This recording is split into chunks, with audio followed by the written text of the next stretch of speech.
ओम अज्ञानतिमिरान्धस्य ज्ञानञ्जनशलाकया चक्षुरुन्मिलितं तस्मै श्रीगुरुवे नमः। श्रीचैतन्यमनोभीष्टं स्थापितं येन भूतले स्वयं रूपकदा मह्यं ददाति स्वपदान्तिकं वन्देऽहं श्रीगुरुं श्रीयुतपदकमलं श्रीगुणवैष्णवाचं श्रीरूपं साग्रजातं सगण रघुनाथान्वितं तं सजीवं साद्वैतं सावधूतं परिजनसहितं कृष्णचैतन्यदेवं श्रीराधा कृष्णपादान् सागण ललिता श्रीविशाखान्विताश्च नित्यानंदम नमस्तुभ्यं प्रेमानंद प्रदायते कलौकलमस्य नाशाय जानविपतये नमः। नमो महावदन्याय कृष्ण प्रेम प्रदायते कृष्णाय कृष्ण चैतन्य नामिने गुरुद्वित नमः। पंचतत्वात्मकं कृष्णं भक्तरूप स्वरूपं भक्तावतारं भक्ताख्यं नमामि भक्तिशक्तिकं नीलांचल निवासाय नित्याय परमात्मने बलभद्र सुभद्राभ्यां जगन्नाथाय ते नमः। देवी त्वां विष्णुमायासि मोहयसि चराचरं हृत्यं पदमासन्यं स स्थासि विष्णु भावानुसारिणी। नमस्ते तु हलग्राम नमस्ते मुसलायुधम नमस्ते रेवतीकांतम नमस्ते भक्तवत्सलम नमस्ते बलिनाम श्रेष्ठ नमस्ते धरणीधरम प्रलंबारे नमस्ते तु पाहि मां कृष्ण पुरोजा। कृष्णाय वासुदेवाय हरे परमात्मने प्रणतक्लेशनाशाय गोविंदाय नमो नमः। हे कृष्ण करुणा सिंधु दीनबंधु जगतपतये गोपेश गोपिका कांत राधा कांत नमस्तुते। तप्त कांचन गौरांगे श्री राधे वृंदावनेश्वरी बृषभानुसुते देवी प्रणमामि हरिप्रिये। वाञ्छाकल्पतरुभ्यश्च कृपा सिन्धुभ्येव च पतितानां पावनेभ्यो वैष्णवेभ्यो नमो नमः। जय श्री कृष्ण चैतन्य प्रभु नित्यानंद श्री अद्वैत गदाधर श्रीवासादि श्री गौर भक्तवृंद।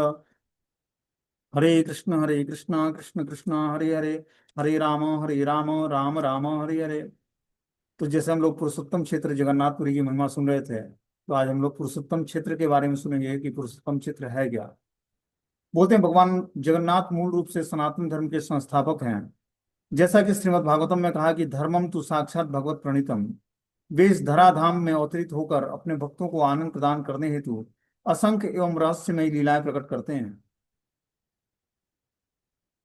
उन लीलाओं को सूत्रबद्ध करने हेतु भगवान सत्यावेश अवतार कृष्ण द्वैपायन व्यास के रूप में प्रस्तुत अपने को प्रस्तुत करते हैं। वे अखंड एवं असीमित ज्ञान राशि को चार वेद उपनिषद ब्रह्म सूत्र के रूप में प्रदान करते हैं, परंतु सर्व सामान्य व्यक्ति के लिए यह सब बोधगम्य नहीं है। अतः सर्व सामान्य जन मानस को अवगत कराने हेतु वे इस सब ज्ञान को सरल रूप प्रदान करने के लिए 18 पुराणों की रचना से प्रस्तुत करते हैं। तो बता रहे हैं कि धर्मम तो साक्षात भगवत प्रणीतम। भगवान जगन्नाथ जो श्री कृष्ण हैं, वो सनातन धर्म के वास्तविक संस्थापक हैं। भगवान ही धर्म की संस्थापना के लिए प्रकट होते हैं। क्या? परित्राणाय साधूनाम विनाशाय च दुष्कृताम धर्म संस्थापनार्थाय संभवामि युगे। भक्तों का परित्राण और दुष्कृतियों का विनाश करने के लिए भगवान क्या करते हैं? प्रकट होते हैं हर युग में। धर्म संस्थापनार्थाय धर्म की स्थापना करने के लिए वे इस धराधाम पर अवतरित होकर अपने भक्तों की आनंद प्रदान करने हेतु असंख्य और रहस्यमय लीला प्रकट करते हैं। इस धराधाम पर प्रकट होकर क्या करते हैं? असंख्य और रहस्यमय लीलाएं प्रकट करते हैं। इस लीलाओं को सूत्रबद्ध करने हेतु भगवान सत्यावेश अवतार कृष्ण द्वैपायन व्यास के रूप में प्रस्तुत अपने को प्रकट करते हैं। भगवान ये सत्यावेश अवतार हैं व्यास ऋषि, जिन्होंने 18 पुराणों की रचना किया, जिसमें से श्रीमद् भागवतम पुराण एक है। वे अखंड और असीमित ज्ञान राशि से चार वेद उपनिषद ब्रह्म सूत्र आदि के रूप को भी हमें प्रदान करते हैं। लेकिन सर्व सामान्य व्यक्ति के लिए यह सब बोधगम्य नहीं है। सर्वसाधारण व्यक्ति जो है, व्यास देव के द्वारा लिखित चार वेद उपनिषद और ब्रह्म सूत्र आदि को पढ़ के समझ नहीं सकता है। इसलिए सर्व सामान्य जन सामान्य को अवगत कराने हेतु इस ज्ञान को सरल रूप प्रदान करने के लिए 18 पुराणों की रचना प्रस्तुत किया उन्होंने। बोलते हैं बुद्धिमान लोग पुराण शब्द का अर्थ करते हुए कहते हैं कि पुरापि नव पुराणम। जो पुरातन होने पर भी नव नवायमान लगे, उस 18 पुराण को स्कंद पुराण सबसे बड़ा है, जिसमें 81,000 श्लोक हैं। इस पुराण के विष्णु खंड या वैष्णव खंड में पुरुषोत्तम महात्म विस्तृत रूप से वर्णित है। जो स्कंद पुराण है उसमें विष्णु खंड या वैष्णव खंड में पुरुषोत्तम महात्म मतलब पुरुषोत्तम क्षेत्र जो जगन्नाथपुरी है, उसका विस्तृत रूप से वर्णन किया गया है। इसके 7वें अध्याय से लेकर 21वें अध्याय तक भगवान जगन्नाथ के आविर्भाव का रहस्य और श्री मंदिर के निर्माण का अलौकिक वर्णन मिलता है। जो स्कंद पुराण है उसमें विष्णु खंड या वैष्णव खंड के पुरुषोत्तम महात्म में सप्तम अध्याय से लेकर 21 अध्याय तक भगवान जगन्नाथ के आविर्भाव का रहस्य और श्री मंदिर जो जगन्नाथ मंदिर है के निर्माण की अलौकिक वर्णन का व्याख्या मिलता है। एवं 60वें अध्याय तक श्री मंदिर के प्रबंधन, रीति रिवाज, त्योहार, रथ यात्रा आदि का विस्तृत वर्णन दिया गया है। रहस्य में भगवान जगन्नाथ के आविर्भाव को लेकर कई कथाएं, लोक कथाएं, किंवदंतियां, पुराण, उपनिषद आदि के उपाख्यान आदि लोक प्रचलित हैं और प्रिय भी हैं। इसे लेकर विभिन्न संप्रदायों के गुरुओं में मत भी भिन्न भिन्न हैं, परंतु आज भी स्कंद पुराण में वर्णित व्याख्यान को सर्वाधिक मान्यता प्राप्त है। इसका सर्वप्रथम वर्णन श्री नारायण ने ब्रह्मा को, फिर ब्रह्मा ने शिव को, शिव ने स्कंद को सुनाया था। स्कंद मतलब सनक, सनातन, सनंदन और सनत कुमार। तो उसमें भगवान शिव ने स्कंद को सुनाया और स्कंद ने जैमिनी ऋषि को, जिन्होंने मंदरांचल पर स्थित ऋषियों की सभा में वर्णन किया। भगवान जगन्नाथ देव और श्री क्षेत्र की महिमा वैदिक साहित्य में प्रचुर मात्रा में प्राप्त है, जैसे अथर्ववेद, श्री ब्रह्म पुराण, श्री नारद पुराण, श्री स्कंद पुराण, श्री कुर्म पुराण, श्री पद्म पुराण, भविष्य पुराण, श्री नीलाद्रि महोदय, श्री विष्णु रहस्य आदि में प्राप्त होता है। इनके अतिरिक्त श्री पुरुषोत्तम क्षेत्र का वर्णन श्री मत्स्य पुराण, श्री वराह पुराण, श्री प्रभास खंड में प्राप्त होता है। अन्य पुराणों जैसे ब्रह्म पद्म पुराण में भी इस धाम की महिमा का वर्णन हुआ है। स्कंद पुराण में वर्णन आता है कि एक बार एकत्रित हुए मुनिगणों ने तत्व वस्तु को जानने हेतु महर्षि जैमिनी से पूछा कि भगवान श्री हरि किस प्रयोजन हेतु श्रीधाम नीलांचल में दारु ब्रह्म के रूप में कलेवर धारण करके मानुषी लीला करते हैं। इस प्रकार के प्रश्न को सुनकर जैमिनी कहने लगे कि श्रुश्रुध्वा मुनिया सर्वे रहस्यम परम ही ततः, मैं उस रहस्यमयी, परम रहस्यमयी या गोपनीय चीज को प्रकट करूंगा। हे मुनिगण, ध्यान से सुनिए। वास्तव में श्री जगन्नाथ जी का विग्रह एवं उनका धाम अनेक रहस्यों से भरा हुआ है। इस रहस्य को केवल शुद्ध हृदय युक्त भगवत भक्त ही जान पाते हैं। जो भगवान जगन्नाथ की महिमा है, उस धाम के रहस्यों को और जगन्नाथ जी के विग्रहों को बहुत ही शुद्ध हृदय वाला व्यक्ति ही, भगवत भक्त ही जान पाता है। इसकी पुष्टि स्वयं भगवान कृष्ण ने भगवत गीता में करते हुए अर्जुन से कहा कि भक्तो असि में सखा चेति रहस्यम हृदय उत्तम। हे अर्जुन, तुम मेरे भक्त या उन सखा हो, इसलिए मैं इस परम गुह्य रहस्य को तुम्हें बतला रहा हूँ। क्योंकि भगवान की लीलाओं को समझने के लिए या रहस्य को समझने के लिए भक्त और भगवान का मित्र होना आवश्यक है। इसीलिए भगवान ने भगवत गीता का माध्यम अर्जुन को बनाया है, क्योंकि अर्जुन भगवान का मित्र भी था और सखा भी था। महर्षि जैमिनी ने मुनियों को संबोधित करते हुए कहा कि यह कथा मैंने परंपरा से अस्कंद मुनि के द्वारा सुनी है, उसी का मैं यथावत रूप से आपको वर्णन करूंगा। मुनियों की महान सभा में हर कोई इस बात को स्वीकार कर रहा था कि जैमिनी ऋषि ही हमारे प्रमुख वक्ता हों, क्योंकि वे शास्त्र के अगाध ज्ञान से अवगत और आध्यात्मिक साक्षात्कार में परिपूर्ण है। अपने वार्ता के समय जैमिनी ऋषि ने बताया कि यह पुरुषोत्तम क्षेत्र परम भगवान का धाम भूलोक में स्थित है। जो पुरी धाम है, जगन्नाथपुरी, इसको पुरुषोत्तम क्षेत्र बोलते हैं। ये परम धाम है और भूलोक में स्थित है, मतलब धरती लोक में, भूलोक में स्थित है। कोई भी व्यक्ति यदि इस धाम को भेंटे देने की इच्छा प्रकट करता है तो वह सारे पिछले पाप कर्मों से तुरंत मुक्त हो जाता है। तो फिर उसके बारे में क्या कहा जाए जो स्वयं वहां जाता है। उस पवित्र भूमि के मध्य में समुद्र के निकट एक नील पर्वत खड़ा है, जो नीलांचल नाम से प्रसिद्ध है। तो उस पवित्र भूमि जो नीलांचल क्षेत्र है जगन्नाथपुरी, वो भूमि मध्य में समुद्र के निकट एक नील पर्वत खड़ा है, जो नीलांचल नाम से प्रसिद्ध है। पुरुषोत्तम क्षेत्र के बारे में बताते हुए वे कहते हैं कि कैसे ब्रह्मा इस ब्रह्मांड के प्रथम जीव हैं, जो भगवान विष्णु के नाभि कमल से जन्मे। ब्रह्मा सर्वप्रथम इस जगत की सृष्टि करते हैं और जीवों को रहने हेतु सुविधाएं प्रदान करते हैं। परम भगवान प्रथम और उनकी आज्ञा से ब्रह्मा द्वितीय सृष्टि भगवान के द्वारा प्रदत्त सामग्री से करते हैं। बता रहे हैं कि जो है ब्रह्मा जी ही इस सृष्टि का क्रिएटर है, भगवान के द्वारा प्रदत्त सामग्रियों से, और वो क्या करते हैं, सृष्टि का सृजन करते हैं। विसर्ग का कार्य करके बद्ध जीवों की दशा को देखकर ब्रह्मा के हृदय में करुणा जाग गई। जब वो देखे कि जितने लोगों को मैं प्रकटित करता हूँ सब जो है बद्ध जीवात्मा हैं और भगवान की भक्ति से विमुख हैं, तब ब्रह्मा जी के हृदय में जो है करुणा जागृत होती है। वे समझ गए कि इस भौतिक जगत, यह भौतिक जगत कष्टों का स्थान है। यहाँ पर जन्म मृत्यु जरा व्याधि से हर समय व्यक्ति ग्रस्त रहता है। यह जानकर बद्ध जीव अनेक कष्टों को सदैव प्रभावित रहता है। तब उन्होंने भगवान कृष्ण से उस बद्ध जीव के उद्धार हेतु प्रार्थना किया। तो ये बता रहे हैं कि जब ब्रह्मा जी के हृदय में करुणा जागृत हुई बद्ध जीवों की दशा देखकर, और भौतिक जगत के कष्टों का स्थान बस जन्म मृत्यु जरा व्याधि से हर जीवात्मा ग्रसित है, यह जानकर बद्ध जीव अनेक कष्टों से सदैव प्रभावित रहते हैं, उन्होंने भगवान कृष्ण से उन बद्ध जीवों के उद्धार हेतु प्रार्थना किया। बोलते हैं, नमस्ते जगदाधारम शंख चक्र गदाधरम यन्नाभि पंकजादेवम जातु अहम विश्व सृष्टि कृतः। हे शंख चक्र धारण करने वाले गदाधर, आपको मैं नमस्कार करता हूँ जो इस जगत के आधार हैं। मैं तो आपके ही नाभि कमल से उत्पन्न होकर इस विश्व का सृजन कर रहा हूँ।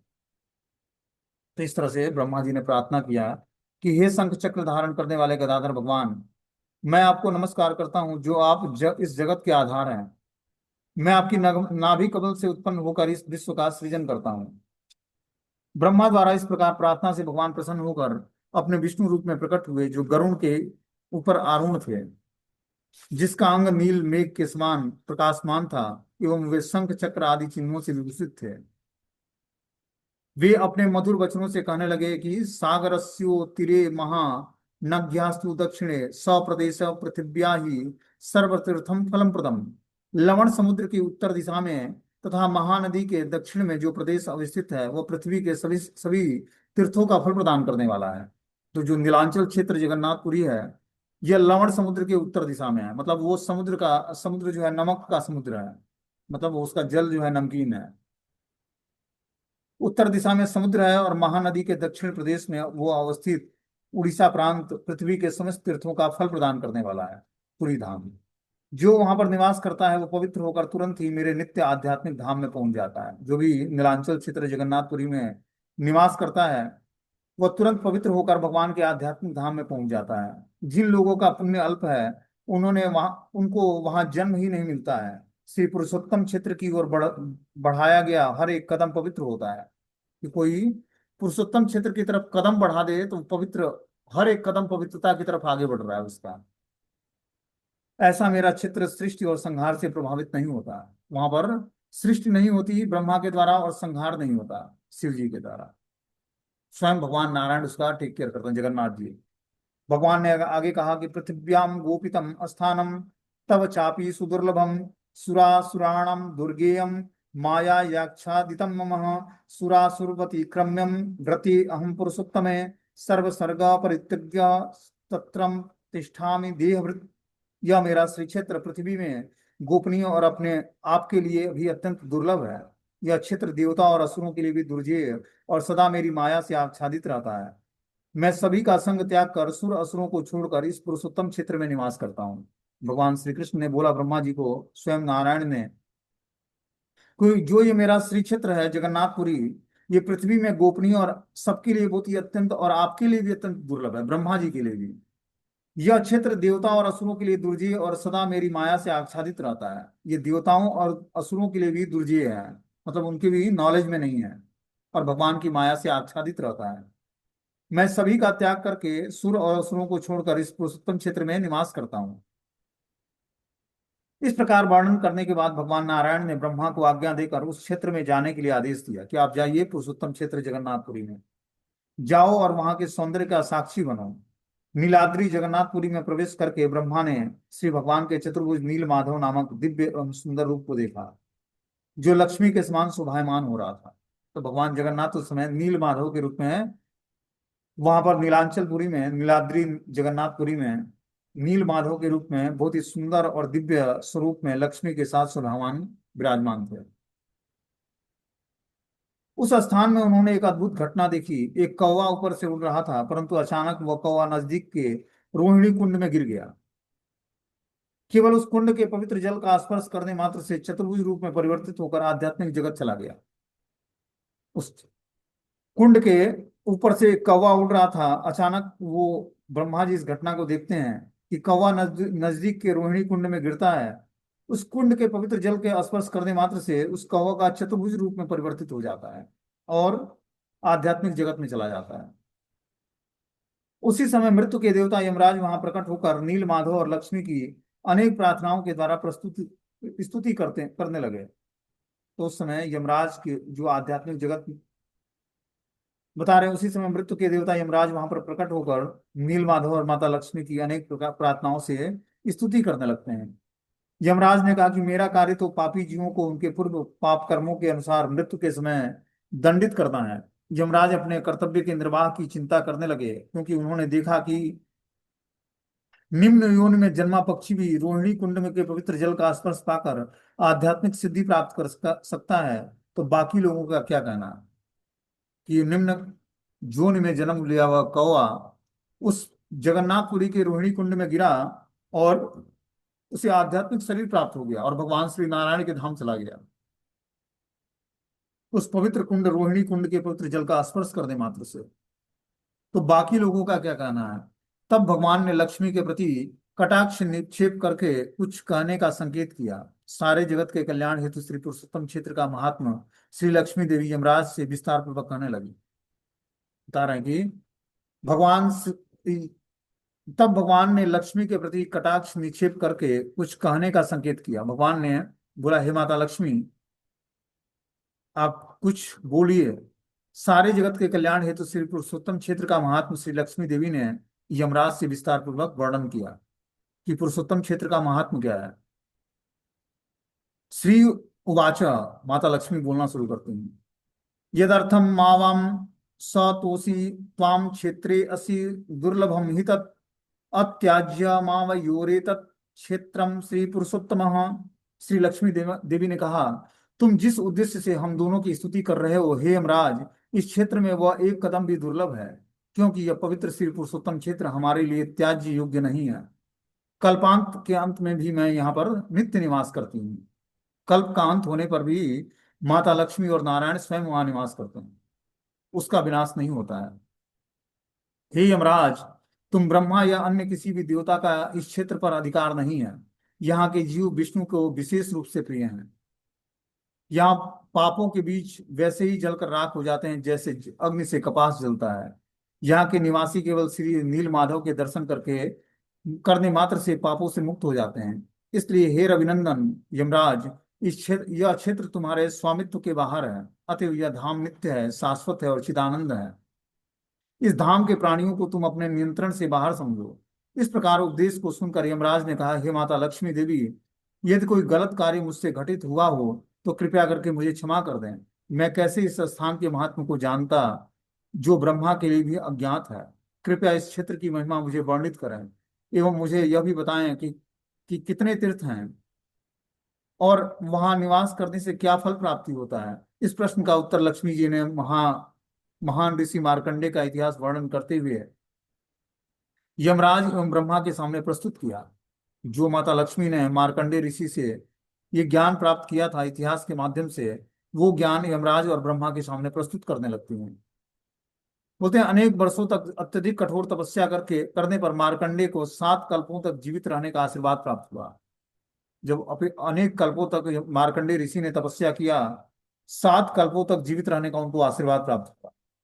ब्रह्मा के एक दिन को एक कल्प कहा जाता है। ब्रह्मा के एक दिन के अंतर्गत अंत में नित्य प्रलय होता है। ब्रह्मा के एक दिन में 1000 बार चतुर्युग, सतयुग, त्रेता युग, द्वापर युग और कलयुग आते हैं, और उतनी ही बड़ी उनकी रात्रि होती है। मतलब 1000 बार चतुर्युग आता है, सतयुग, त्रेता युग, द्वापर युग, कलयुग, तब ब्रह्मा का एक दिन पूर्ण होता है और उतनी ही बड़ी ब्रह्मा की रात्रि होती है। और ब्रह्मा का एक दिन में एक कल्प होता है। इस तरह से 7 कल्पों तक जीवित रहने का मार्कंडेय ऋषि को आशीर्वाद प्राप्त हुआ। ब्रह्मा के दिन के अंत में बहुत भयानक वायु जोर से बहने लगी। तूफान और अधड़ चक्रवात और बौडंबर उठने लगा। आकाश में तीक्ष्ण भालों के समान वर्षा होने लगी। समुद्र एवं नदियां अपने तटों से बाहर बहने लगे। और ऐसी स्थिति में मार्कंडेय ऋषि को लंबी आयु का वरदान प्राप्त हुआ। वे विशाल बौड़ंबरों में फंसे लहरों में ऊपर नीचे बहने लगे। वे सुख भ्रम सुख दुख का अनुभव करते हुए अत्यधिक भयंकर व्याधि एवं पीड़ा का अनुभव करने लगे, मानो उनके प्राण निकल जाएंगे। जल के द्वारा इधर उधर बहते हुए मार्कंडेय ऋषि ने एक द्वीप को देखा जिस पर एक सुंदर बट वृक्ष सुशोभित था। उन्होंने इस बट वृक्ष की एक शाखा पर एक सुंदर एवं मनमोहक बालक को पत्ते पर लेटे हुए देखा। उस बालक के शरीर की कांति से सारा अंधकार दूर हो गया। उसके शरीर का रंग नील मणि के समान था और मुख कमल अत्यंत सुंदर लग रहा था। मार्कंडेय ब्राह्मण ने उस दृश्य को बड़े आश्चर्य से देखा। वो बालक अपने चरणों की एक अंगूठी को मुंह में डालकर चूस रहा था। इस दृश्य को देखकर ऋषि आनंद से विह्वल हो गए, उनका शरीर रोमांचित हो उठा। उस बालक को न पहचानने के कारण ऋषि उसके पास पहुंचे। उसी क्षण उस बालक ने श्वास अंदर ली और साथ साथ ऋषि को भी खींच लिया, जैसे मच्छर को श्वास के द्वारा खींचा जा रहा हो। मार्कंडे ने उस बालक के उदर में 14 लोक एवं ब्रह्मा, इंद्र, सिद्ध, चारण, गंधर्व, चारों दिशाओं के दिक्पाल और अन्य लोकों के निवासियों को भी देखा। क्या किया वो बालक, जो वट वृक्ष के पत्ते पर विश्राम कर रहा था। हम लोग देखते हैं ना कि छोटा बालक कृष्ण स्वयं वट वृक्ष पर विश्राम कर रहे थे, वट वृक्ष के एक पत्ते पर, और उन्हीं के श्वास से सारे सृष्टि प्रकटित होता है। बोलते हैं कि उस बालक को पहचानने के कारण ऋषि उसे उसके पास पहुंचे। उसी क्षण उस बालक ने श्वास अंदर लिया और साथ साथ ऋषि को भी खींच लिया, जिस तरह कोई श्वास के द्वारा मच्छर को अंदर खींच लेता है। मार्कंडे ने उस बालक के उदर में 14 लोग एवं ब्रह्मा, इंद्र, सिद्ध, चारण, गंधर्व, चारों दिशाओं के दिक्पाल और अन्य लोकों के निवासियों को भी देखा। उन्होंने नदियां, पर्वत, जलाशय, जंगलों को भी देखा। बालक के पेट में उधर इधर उधर घूमते हुए उन्हें न आद्य न अंत नजर आया। उन्हें हिमालय पर्वत, पुष्प, भद्रा नदी एवं अपना आश्रम आश्रम भी दृश्यमान हुआ। तभी उस बालक ने अपने निश्वास द्वारा उन्हें पुनः अपने शरीर में से प्रलयकालीन जल में निकाल फेंका। उस प्रलयकाली जल में पुनः गिरने के उपरांत मार्कंडे मुनि ने उसी सुंदर और आकर्षक बालक को बट वृक्ष के पत्ते पर लेटे हुए देखा। उस दिव्य बालक ने जब अपनी तिरछी नजर से हंसते हुए मुनि की ओर देखा, तब यह दृश्य देखकर मुनि का हृदय भगवत प्रेम से भर उठा एवं उससे उससे बात करते की इच्छा जागृत हो गई। इस प्रकार भगवान ने अपने श्वास छोड़े तो फिर से मार्कंडे ऋषि उस बालक के गर्भ से बाहर आ जाता है। और जब बाहर आते हैं तो क्या देखते हैं कि उसी सुंदर और आकर्षक बालक को बट वृक्ष के पत्ते पर फिर से लेटा हुआ देखा। उस दिव्य बालक को पर अपनी तिरछी नजर से हंसते हुए मुनि की ओर देखा। तब यह दृश्य देखकर मुनि का के हृदय में भगवत प्रेम जागृत हो गया। उससे बात करने की इच्छा जागृत हुई। मुनि ने अनुभव किया कि यह बालक साक्षात परम पुरुष है, परम भगवान है, और उन्होंने बारंबार प्रणाम और स्तुति करने लगे। उन्होंने विनम्रता पूर्वक निवेदन किया कि हे मेरे प्रिय प्रभु, कृपया करके मुझे इस रहस्य से अवगत कराएं कि क्यों यह स्थान इस प्रलय से अबाधित और सुरक्षित बना रहा है। कि चारों तरफ तो प्रलय है, लेकिन आप जहां पर इस बट वृक्ष के पत्ते पर निवास कर रहे हैं, वह इस प्रलय से अबाधित और सुरक्षित है। इसका क्या कारण है? मुनि के वचन सुनने के बाद भगवान बोलने लगे कि हे मुनि, यह मेरा दिव्य धाम पुरुषोत्तम क्षेत्र के नाम से जाना जाता है। पुरुषोत्तम क्षेत्र में ही भगवान बट वृक्ष के एक पत्ते पर बालक के रूप में प्रलय, चारों तरफ प्रलय का जल होता है, लेकिन वो पुरुषोत्तम धाम बचा होता है। वहीं पर बट वृक्ष के पत्ते पर भगवान विश्राम करते हैं। यह स्थान भौतिक जगत की सृष्टि और प्रलय के प्रभाव से रहित बना रहता है। जो यहाँ पर निवास करते हैं उन्हें शाश्वत सुख की प्राप्ति होती है और पुनः माता के गर्भ में जाने के महान कष्ट से मुक्त हो जाते हैं। इस प्रकार मार्कंडे का हृदय विभिन्न प्रकार के भावों से भर जाता है। भगवत चरणों का पूर्ण आश्रय स्वीकार करके वे उस दिव्य पवित्र स्थान में निवास करते हैं। इस प्रकार मार्कंडे ऋषि ने उस बालक, जो स्वयं भगवान ही थे, उनके मुख से उस दिव्य धाम की महिमा सुना, पुरुषोत्तम क्षेत्र की, तो उनका हृदय विभिन्न प्रकार के भावों से भर गया। भगवत चरणों का पूर्ण आश्रय स्वीकार करके वे उस दिव्य पवित्र स्थान में निवास करते हैं। जैसे जैसे प्रलयकालीन जल कम होता गया, वैसे वैसे पुनः यह ब्रह्मांड अपनी स्वाभाविक स्थिति में गतिशील होने लगा। तदुपरांत मार्कंडे मुनि ध्यानस्थ होकर बैठ गए। तब शिव जी और अपनी पत्नी भवानी के साथ उस स्थान पर पहुंचे जहां मुनि ध्यानस्थ होकर तपस्या में रत थे। तपस्या में रत होने के कारण मुनि का भौतिक मन पूरी तरह से कार्य करना बंद कर चुका था, और एवं वह जान नहीं पाए कि साक्षात माता पार्वती और शिव उनके समीप खड़े हैं। शिव जी ने उनके हृदय में प्रवेश किया। जीव द्वारा प्रेरित होकर मुनि अपनी आंखें खोलकर शिव जी को प्रणाम और उनकी स्तुति करते हैं। शिव जी ने हंसते हुए कहा कि हे मुनि, तुम किसी भी वर की कामना करो, मैं वरदान देने वाले में श्रेष्ठ हूँ। मेरे द्वारा दिया गया वरदान कदापि निष्फल नहीं होगा। शिव जी के वचन सुनकर मुनि कहने लगे कि हे वरदाता भगवान शिव, देवों में श्रेष्ठ, केवल आपके दर्शन करने मात्र से सारी इच्छाओं की पूर्ति हो जाती है, परंतु मैं एक वरदान मांगता हूँ। आप मुझे यह वरदान दीजिए कि मेरे हृदय में परम भगवान और उनके भक्तों के प्रति निश्चल और प्रगाढ़ भक्ति जागृत हो जाए, विशेष रूप से आपके चरणों के प्रति मेरा अनुराग उत्पन्न हो जाए। यह सुनकर शिव जी ने कहा कि तुम अधोक्षज के प्रति पूरी तरह समर्पित हो, इस कारण से तुम्हारी सारी इच्छाएं पूर्ण होंगी। इस प्रकार शिव जी से वरदान प्राप्त करके मार्कंडेय ऋषि श्री पुरुषोत्तम क्षेत्र में ही निवास करके शिवलिंग की पूजा करने लगे, जो मार्कंडेश्वर के नाम से जाना जाता है। ब्रह्मा और यमराज को पुरुषोत्तम क्षेत्र की महिमा का पूर्ण रूपेण वर्णन करते हुए माता लक्ष्मी देवी ने कहा कि पंचकोशामिदं क्षेत्रम समुद्रांतम व्यवस्थितम त्रिकोशम तीर्थराजस्य तटभूम्नो सुनिर्मलम सुवर्णम बालुकाकीर्णम नीलपर्वत शोभितम यो असो विश्वेश्वरो देव साक्षात नारायण अंतकम। यह क्षेत्र पास 5 कोस विस्तृत है, जो समुद्र के तट पर स्थित सभी क्षेत्रों में महान है। 5 से 3 कोस तक यह भूमि पर स्थिर, जो अत्यंत पवित्र है। यह स्थान सुवर्ण बालुका से घिरा हुआ है और मध्यस्थ नील पर्वत शोभायमान है। यहाँ भगवान स्वयं विश्वेश्वर के रूप में निवास करते हैं। तो जो नीलांचल क्षेत्र जगन्नाथपुरी है, ये समुद्र के तट पर स्थित सभी क्षेत्रों में महान है और 5 कोस का है, जिसमें से 3 कोस तक यह भूमि पर स्थित है, जो अत्यंत पवित्र माना जाता है। यह स्थान सुवर्ण मतलब सोने जैसे बालुका से घिरा हुआ है और यह मध्य स्थल पर नील पर्वत शोभायमान है इसमें, जहाँ पर भगवान विश्वेश्वर स्वयं श्री कृष्ण ही विश्वेश्वर के रूप में निवास करते हैं। यह पुरुषोत्तम क्षेत्र शंख के आकार का है, इसलिए इसे शंख क्षेत्र कहा जाता है। समुद्र इस पवित्र भूमि के संपर्क में आने मात्र से तीर्थराज कहलाता है। समुद्र भी तीर्थराज बन जाता है, जो उसमें स्नान करता है समस्त तीर्थों का नहाने का फल मिल जाता है। जो भी इस समुद्र में स्नान करता है वह तुरंत अपने पूर्व पाप कर्मों और अपराधों से मुक्त हो जाता है।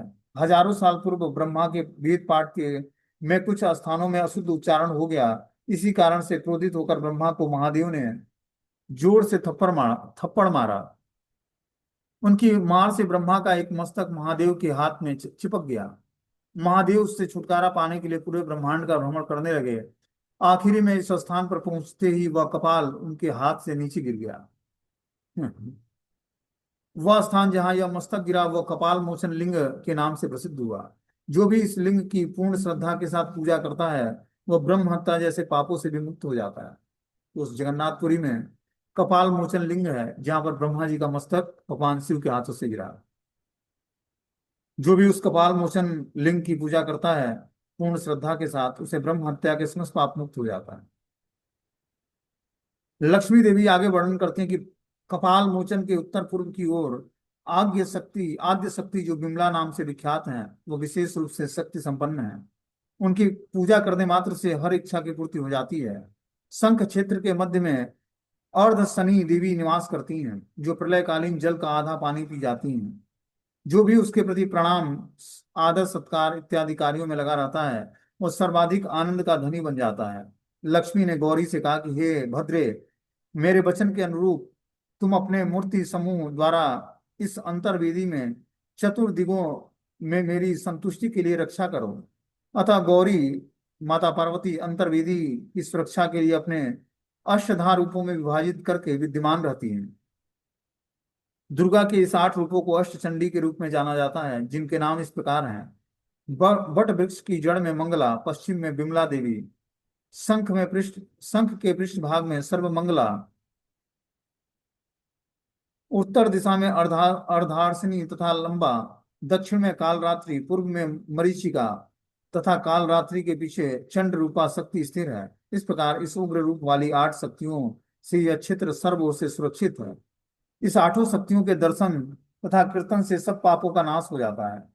श्री जगन्नाथ देव के इस दिव्य धाम को चारों ओर से अष्टदिक्पाल धाम रक्षकों ने घेर लिया है। दुर्गा के विस्तार को देखकर शिव जी भी अपने को अष्टदिक्पालों के रूप में प्रकट करते हैं।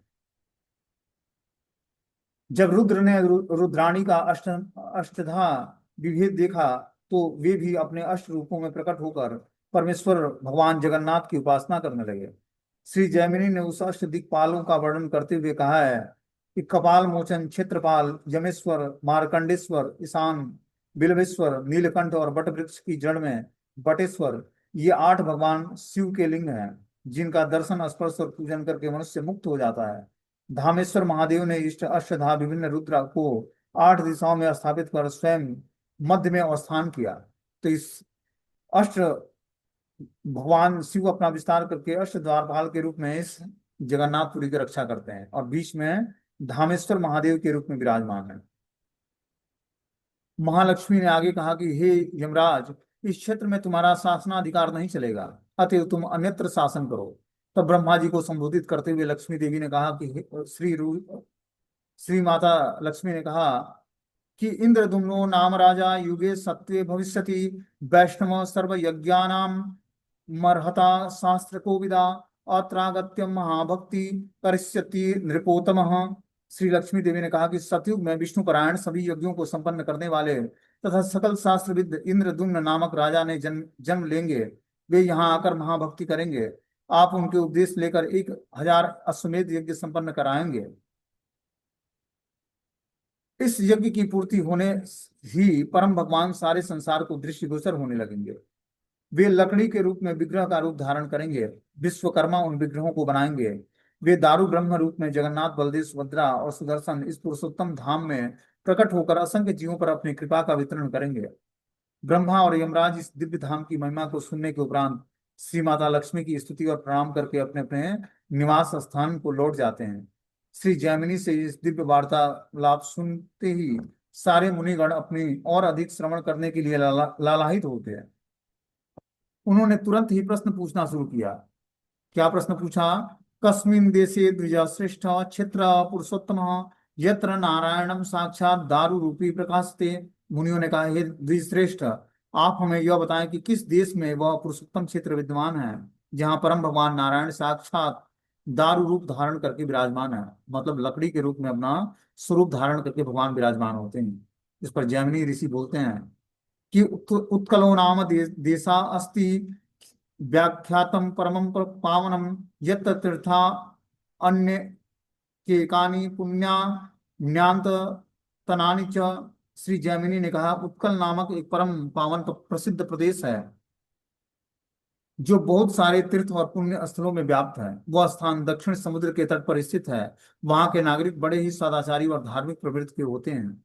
ब्राह्मण लोग वेदों के ज्ञाता और उनके अध्ययन में सदैव रत रहते हैं।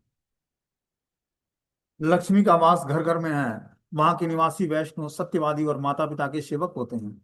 उस देश की नारियां सदैव अपने आप को अनेक अलंकारों से आभूषित रखती हैं। इतना ही नहीं, यह सारे निवासी सर्वाधिक भाग्यशाली हैं। उनके भाग्य का वर्णन करते हुए जैमिनी आगे कहने लगे कि अहो भारत वर्षा वर्षस्था मनुष्या क्षीर्ण कल्मषाम अपवर्गम प्रदो ईसाम आविरासी अजनार्दन तत्र अव्ययम चोड्य देश सर्वेषामुत्तमं स्मृतम यत्र अस्थान चर्म नेत्रेण पश्यन्ति ब्रह्मरूपिणीम।